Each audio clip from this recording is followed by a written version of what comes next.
ఈరోజు స్కూళ్ళకి వెళ్తే ఇవి మన స్కూళ్ళేనా, మన రాష్ట్రంలో ఉండేటువంటి స్కూళ్ళేనా అన్నట్టుగా అంత ప్రాధాన్యత ఇచ్చాడు. ఈరోజు కేవలం పోరాటాలకో విమర్శలకో పరిమితం కాకూడదు. సమాజంలో జరుగుతున్నటువంటి ఈ సంఘటనల పట్ల అందరం బాధ్యతాయుతంగా వ్యవహరించాలి.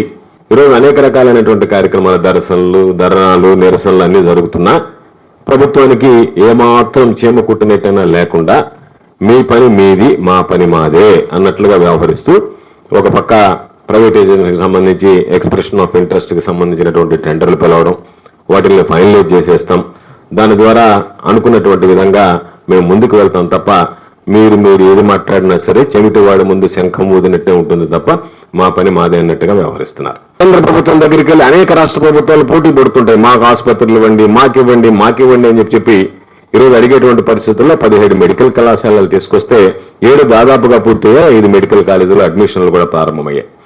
మిగిలినటువంటి 10 కూడా వివిధ దశల్లో పురోగతిలో ఉన్నాయి. కాబట్టి ఆయన ఒక లక్ష్యంతో ఈ 17 మెడికల్ కాలేజీలు తీసుకొస్తే ఈరోజు చంద్రబాబు నాయుడు నాకు విజన్ ఉందని చెప్పారు, మంచిదే. ఈరోజు ఎందుకంటే రాజకీయ విమర్శలు చేయదలుచుకోలేదు కాబట్టి. కానీ ఈరోజు ఆయన విజన్ ఏమైంది, ఇందువల్ల ఎవరి ప్రలోభాలకి గురై ఈరోజు వాటిని ప్రైవేటైజ్ చేయాలనేటువంటి ఆలోచన చేస్తున్నారనేటువంటిది ప్రధానంగా ఈరోజు సమాజాన్ని పట్టి పీడిస్తున్నటువంటి ప్రశ్న. విఆర్ కాలేజీ, సరోదా కాలేజీ అనేటువంటి ఎంత ప్రెస్టీజియస్ గా ఉండేటువంటి కాలేజీలు నెల్లూరు జిల్లాలో, అటువంటి కాలేజీలు ఈరోజు మసకబారిపోయే వాటిని పట్టించుకునేటువంటి నాదుడే కరువయ్యాడు. అంటే ఏ రోజైతే విద్యారంగం ప్రైవేటీకరణ అయిపోయిందో దానికి సంబంధించినటువంటి పాపం ఈరోజు విద్య దాదాపుగా వ్యాపారంగా మారిపోయింది. ఈ విద్య అనేటువంటిది దూరమైనటువంటి పరిస్థితి ఏర్పడింది. అదేవిధంగా ఈరోజు వైద్య విద్య కూడా దూరమైనటువంటి పరిస్థితి ఏర్పడుతుంది, వైద్యం కూడా దూరమైనటువంటి పరిస్థితి ఏర్పడుతుంది. 835 ఎకరాలు స్థలాన్ని సమీకరిస్తే ఈరోజు చంద్రబాబు నాయుడు గారు నేను 100 రూపాయలు లీజుకి ఇచ్చేస్తానని చెప్పాడు. కోట్లాది రూపాయలు విలువ చేసేటువంటి దాన్ని, కోట్లాది రూపాయలు విలువ చేసేటువంటి దాన్ని 100 రూపాయలు లీజుకి ఇచ్చినందువల్ల నీకు వచ్చినటువంటి ఆదాయం ఉంది. ప్రజలు ఒక పక్క వద్దు మొర్రు అంటుంటే ఆయన అడ్డీ పక్కన పెట్టి నేను 835 ఎకరాలు వీటికి సంబంధించినటువంటి ఏదైతే ఉందో 100 రూపాయలు లీజుకి ఇచ్చేస్తాను, 66 సంవత్సరాలకు ఇస్తాను, ఈరోజు గొడవ చేస్తే సరే పోని బేరం ఆడారు కాబట్టి 33 సంవత్సరాలు తగ్గిద్దామని బేరసారి అలాడేటువంటి పరిస్థితిలో ఉన్నాడు తప్ప నిర్ణయాన్ని పునఃసమీక్ష చేసేటువంటి పరిస్థితిలో లేదు.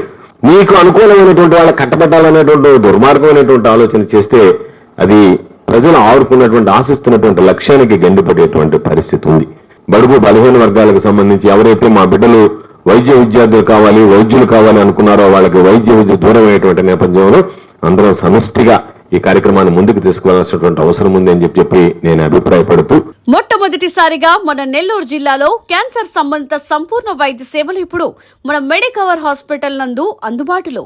అత్యాధునిక సాంకేతిక పద్ధతులలో దక్షిణ భారతదేశపు మొదటి హాల్సియన్ రేడియేషన్ మిషన్ తో క్యాన్సర్ కు రేడియేషన్ చికిత్స, నిష్ణాతులైన వైద్య నిపుణులు, మెడికల్ సర్జికల్ రేడియేషన్ ఆంకాలజిస్టులు, న్యూక్లియర్ మెడిసిన్ ఫిజిషియన్ అన్ని వేళలా అందరికీ అందుబాటులో. అన్ని రకాల క్యాన్సర్ చికిత్సలను డాక్టర్ ఎన్టీఆర్ వైద్య సేవ పథకం ద్వారా నిర్వహించుతారు. మరిన్ని వివరాలకు 086135003551 ను సంప్రదించండి. Medicover cancer institute, NH5, Chintareddypalem cross road, Nellore.